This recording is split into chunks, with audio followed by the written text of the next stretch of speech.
Hello friends, welcome to Princess Diana channel. Before moving on to the video, if you are not subscribed to my channel, do not forget to subscribe and turn on notifications, so let's move on to the video. The reasons the couple Harry and Meghan are criticized only are because they constantly lag and throw the royal family under the bus. Another reason also includes the embarrassing behavior they show in public. Let's dissect the video, but wait a moment. Before we even proceed to the juiciest part of the video, I really hope you are sitting right and in a place that allows for a good relaxed impression. Remember to adjust the volume so we can enjoy the video at its best. And now, here we go. The reason Harry and Meghan face more criticism, their continuous lying and throwing of dirt over the royal family, but one more reason is also due to the embarrassing behavior they show in public. Many moments proved it. In public, Meghan will always want her to show the image that Harry is madly in love with her. And in that, so no mistake can happen, she will always stand close and sign him by pinching the back or holding the hand or winking. Everything is like a mother repeating a lesson to her child before an audience. This is, though, because Harry is an immature boy. He needs his mummy. When she tries to control Harry, her eyes show an evil side. She had no empathy with anyone and was not even a nice person from what I observe. Her stare on Harry is not that of love but another thing. I wouldn't even get her to star in any horror movies. First of all, she can't act. But, no one would like to see it if she was in it unless they put her in that scary mask, so at least we could not see her real face. At least the mask, what to deal with, but her real face. Nah. There's no ounce of love that is coming anywhere near the love Meghan and Harry have for each other. While the Prince and the Princess of Wales turned into Catherine and William, there was love and admiration between them from the very start, blossoming into the fullest love that could possibly be. Is it honestly her not being able to wait and see them as king and queen one day? As for Harry and Meghan, she's all manipulative control, quoting a tolerant fool. The Sugars will say that Meghan is a great actress, winning big in Hollywood, but she can't even feign gazing adoringly at her husband without appearing like an exact clone of the socially awkward, unpopular girl in some crappy second-rate drama class. And the Sugars have changed the script on this. Suddenly, when you refer to the point of her actually being rejected by Hollywood, they would say, well, it is very shallow to judge against the standards of Hollywood. I mean, isn't that funny? Besides, Meghan has also been criticized for always holding on to things. Maybe you remember, she tried to grab that poor boy's trophy at the polo match. And the mic at the Kevin Costner event? There's a pattern here. Always grabbing at stuff that doesn't belong to her. She looks such a fool. Well, nothing different there, as she is a fool and a dangerous one at that. Furthermore, what is embarrassing is that it makes me laugh more when the girl would wear a long red dress and the boy a long red military dress at Albert Hall, London. They came late in that event where they were supposed to come in, and they thought that people are standing and applauding them, but actually, that applause was for the orchestra. You've got to be completely into yourself to think that a standing ovation is for you, even when you have made it in late to an event. The way she is so arrogant about herself, she doesn't even have any courtesy. I just cannot bear the way she treats the late queen.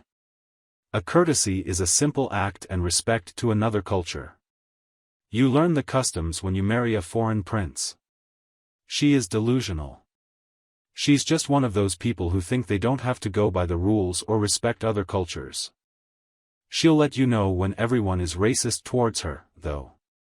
Remember, Sussex couple never bent down to curtsy to the late queen on their way out of the church after that spectacle of a wedding. Rude. Arrogant. Oh well. One other time I realized how proud and self-centered I was during the Thanksgiving service for the Jubilee of Her Majesty the late Queen. She sashayed down the aisle like she owned the place and then sat in the middle of the second row. Oh, the face of Harry when they told him that the late Queen had made the seatings. Oh, when Harry and Meghan walked out of that church at the Jubilee, they were roundly booed. That did my heart good. It was when they finally realized that people didn't like them at all. He believed he was special, and he thought it annoying. These are two things a narcissist cannot do. I've never gotten how Meghan could make the demand of people to get up from seats they were scheduled to be in at Wimbledon. Did they all meekly shuffle over? Imagine having had the opportunity to go to a match at Wimbledon. I'm sure those seats sell out within the first minute and then find out you have lost it to migraine. I'd be boiling mad. Good enough, the L'Oreal family always has people who work seriously and thoughtfully. The Duke of Kent refunded the tickets. On the other hand, trying to make up for their losses in seats, the Duke of Kent and Catherine held a specialty for the ticket holders. I'm sure the Duke had something to say to his cousin, the Queen. Her behavior was just obnoxious. After all of those people had paid for their tickets, they were being made to move because she thought she was above them and could sit near plebs. Meghan even turned up to Wimbledon with friends and in jeans, even though she knew that it was a no-no in the royal box. Even the Wimbledon staff said she was a nightmare. Meghan always crosses the limits, and she will never be part of the tradition of the royal family. Harry, who should be the calm one and try explaining to her what she's done, did nothing. He was even the one who helped support her. Maybe he was brainwashed or forced by her. When Harry was invited as the Captain General of the Royal Marines to a service for when a lot of their servicemen were sacrificed, he said, no. He went to the Disney premiere for The Lion King to pitch Meghan for voiceover work when they were doing a royal duty. Doing royal duties meant they were representing the Queen and were at the taxpayer's expense. He had never been in a position where he would have any trouble attending all the other years. Missing the commemorations of the Marines killed while he was Marine Commander should have lost him any connection with the Invictus Games. And when they will have taken part in the next Invictus Games, I will never forget the leading of veterans at the Invictus and Meghan in the inappropriate clothes in which she had her haute couture loose diaper ensemble. She was of the opinion that the parade was touting her chic sense of style and long legs for days, and she was the one for whom the parade goers came, not those pesky athletes. Then, she sang along with veterans and everybody on stage ignored her. Meghan just took it for her to recite her boring, overused word salad, me speech that the woman holding it would not let go. Poor witch, she will never be able to tell which is which.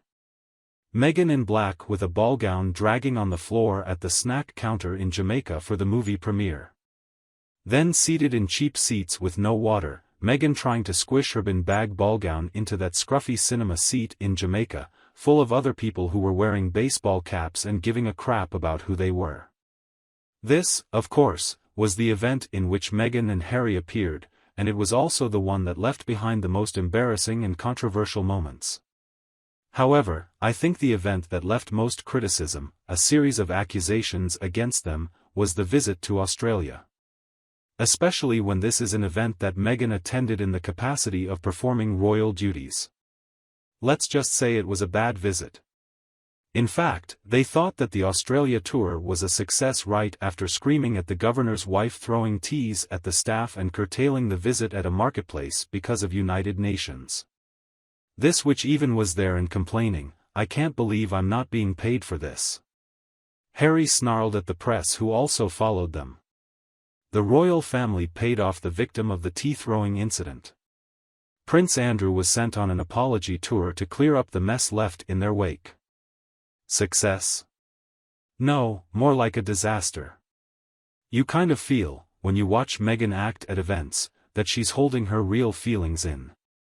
She should have been foaming at the mouth, screaming like a banshee, and throwing things at competitors. That would have been herself, real, authentic. And Harry was there but voiceless, able only to do things that accorded with Meghan's wishes. The rogue puppet, Prince, has disgraced. He really needs to be stripped of every title, including Prince, and permanently from the British monarchy. He has overstepped so many boundaries, and in that, I think he has forfeited his birthright of being part of the royal family. And that became a dead end of the road for Meghan the ambitious, who married Harry for his money and power. So, this is where we end with this video. What do you think about all the moments from the Sussex couple that I have covered? That's it for our video, my friends. I hope you have liked it. Please let me know your thoughts in the comments, and like the video. If you haven't done so yet, if you want to be first to be informed about my content, please subscribe to the channel and make sure you turn on notifications. Thank you for spending this time with me. Take care of yourself and stay healthy. I'll see you in the next one.